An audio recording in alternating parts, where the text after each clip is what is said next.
Econ students, I'm Dr. Daniel, and today we're going to talk about the minimum wage and its effect on the marketplace. All right, suppose that the market for unskilled labor generates an equilibrium wage of $13 an hour. Now, remember, the minimum wage only impacts unskilled labor. People who have a college degree, for example, in engineering or accounting, don't get the minimum wage. Or people who are highly trained, for example, they're trained to operate machinery in a plant, or they're certified electricians or licensed plumbers, they're not impacted by the minimum wage either.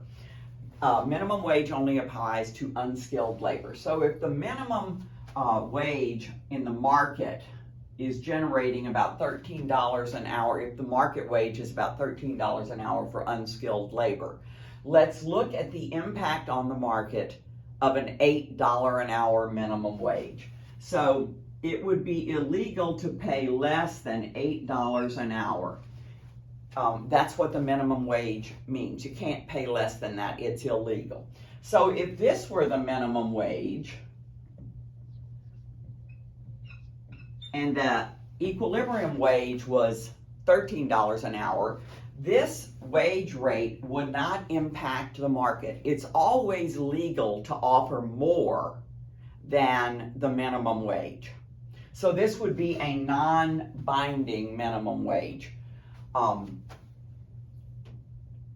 Because the market is already paying $13 an hour. So if the minimum is $8 and employers are paying $13, it doesn't impact the market. But look what happens when the minimum wage is set above the prevailing market wage. So if you were to enact a minimum wage, say, of $20 an hour,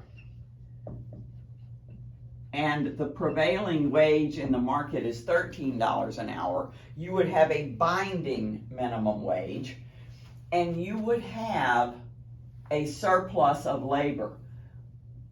The supply of labor is the available workers.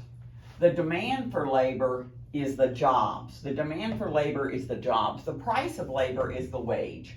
So this would be excess workers looking for work that can't find it.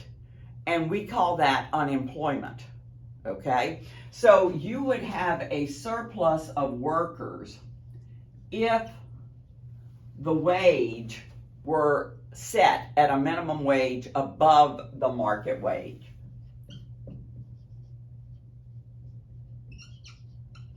And the price cannot fall to drive the market to equilibrium. The wage rate cannot fall because it's illegal. A non-binding minimum wage below the market wage doesn't impact the market because the wage rate is free to rise to the market rate. So you measure the shortage the same way that you measure any other shortage, or you measure the surplus the way you measure any other surplus. But remember, a surplus in the labor market is called unemployment. Thanks. I'll see you next time.